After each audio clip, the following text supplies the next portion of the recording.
ప్రస్తుతం మన women commission office దగ్గర ఉన్నాము. మనతో పాటు అయితే మాలోత్ కవిత గారు ఉన్నారు. సో ఈ రోజు ఏదైతే మహిళా అధికారుల మీద అంటే అధికారుల్ని ఇంటికి పిలిపించుకొని సమీక్షలు చేస్తున్నారని చెప్పేసి ఇంట్లో వచ్చినటువంటి కథనాలు ఏవైతే ఉన్నాయో సో దాని మీద కంప్లైంట్ చేయడానికి వచ్చారు. మరిన్ని వివరాలు తెలుసుకునే ప్రయత్నం చేద్దాం. మేడం చెప్పండి, అంటే అసలు మీ దగ్గర ఎలాంటి ఎవిడెన్స్ లేకుండా మీరు అసలు ఎలా వెళ్ళి ఉమెన్ కమిషన్కి కంప్లైంట్ చేస్తారు చెప్పండి.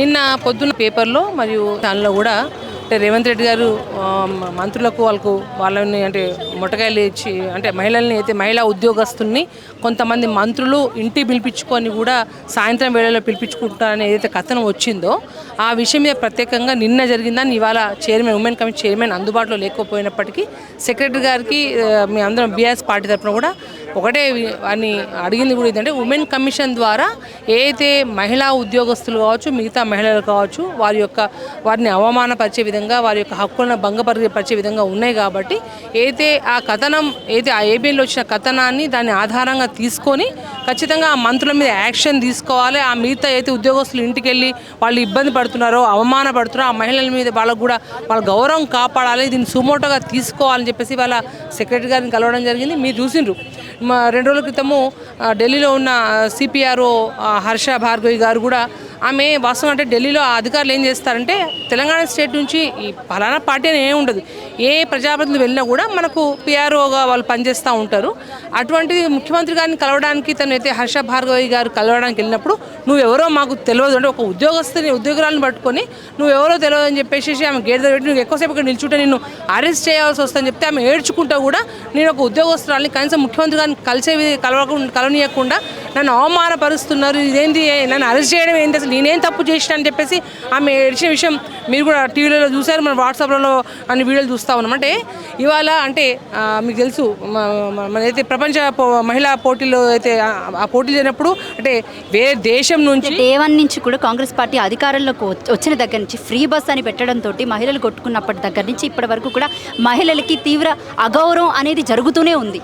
మనం అనేది ఇప్పుడు మీ ఫ్రీ బస్సు ఎవరు వ్యతిరేకం కాదు, ఎందుకంటే చేయడం మంచిది. కానీ ఫ్రీ బస్సు ఉంచినప్పుడు అందరూ ఎక్కుతూ ఉంటారు. అలాంటప్పుడు ఏం చేసి బస్సులు ఎక్కువ పెంచాలి, బస్సులు తక్కువ చేసి మహిళల్ని వాళ్ళే కొట్టుకునే విధంగా కూడా ఇవాళ అంటే వాళ్ళ హక్కులను వాళ్ళని అగౌరవపరిచే విధంగా కూడా ఇవాళ ఫ్రీ బస్సు పేరుతో కూడా ఆ విధంగా కూడా జరుగుతూ ఉంది. అందాల పోటీల విషయంలో మీకు తెలుసు కొంతమంది కాంగ్రెస్ నాయకులను కొన్ని పేపర్లో కూడా వచ్చింది, ఆ విధంగా అగౌరవపరిచారు. ఢిల్లీలో చూస్తే అక్కడ భార్గవి గారిది అదొకటి జరిగింది. సాక్షిగా కూడా మాజీ మంత్రులు సవితక్క కావచ్చు సుంతకలు గంటల తరబడి కూడా వాళ్ళు నిల్చోబెట్టి కూడా వాళ్ళని ఆ విధంగా అవమానపరిచారు. నిన్న మాగంటి గోపి గారి భార్య అయితే తన భర్త విషయం అమరే గోపన అనగానే ఒక భావోద్వానికి లేవనై తను ఏడ్చినప్పుడు కూడా పొన్నం ప్రభాకర్ గారు డైరెక్ట్ ఏమన్నారు అంటే ఓట్ల రూపంలో తీసుకోవడానికి ఏడుస్తుంటే ఒక మహిళ భర్త చనిపోతే ఏడ్చిన దాన్ని కూడా మీరు ఓరలేకుండా ఈ విధంగా బాధ పెడుతూ అవమానపరిస్తే అసలు ఈ కాంగ్రెస్ ప్రభుత్వం వచ్చిన తర్వాత అసలు మహిళలకు ఎక్కడ గౌరవం ఉంది, ఎక్కడ విలువ ఉంది మీరు చెప్పండి. అసలు మొన్న యూరియా విషయంలోకి వస్తే చంటి బిడ్డను ఎత్తుకొని తెల్లారుజామున 3 గంటలకు లైన్లో నిల్చున్నా కూడా మీరు సినిమా టికెట్లకు నిల్చున్నారని ఆ విధంగా అవమానపరిచిన అంటే సకాలంలో యూరియా ఇవ్వకుండా తెల్లారు గట్ల బిడ్డకు పాలిచ్చుకుంటూ కూడా తల్లి లైన్లో నిల్చుకుంటూ కూడా చంటి బిడ్డ తల్లిని కూడా అవమానపరుస్తారు. అంటే ఏ విధంగా ఉద్యోగస్తులను చూసినా లేకపోతే మిగతా మహిళలను చూసినా చిన్న కార్యకర్తలైనా ఈ ప్రభుత్వం వచ్చిన తర్వాత పూర్తిగా అవమానపరుస్తారు. ఇంకోటి మీకు తెలుసు మొన్న కొండ సురేఖ కుమార్తె రాత్రి మా అమ్మ ఎన్నో సందర్భాల్లో కూడా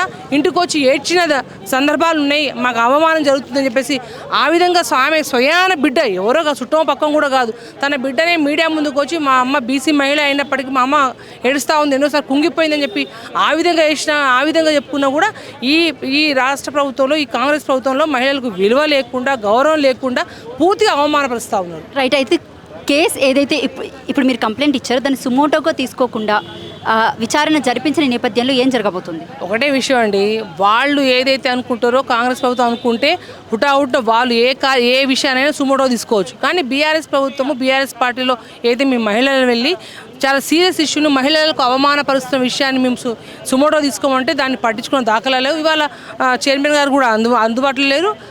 సెక్రటరీ గారిని కలిసి దీన్ని సుమోటోగా తీసుకొని ఎవరైతే మంత్రులైతే మంత్రుల చర్య తీసుకోండి, లేకపోతే పేపర్లో రాసిన కథలు అయితే వాళ్ళ మీద యాక్షన్ తీసుకోవాలంటే వాళ్ళ మీద పరిశీలించడానికి కూడా చెప్పడం జరిగింది.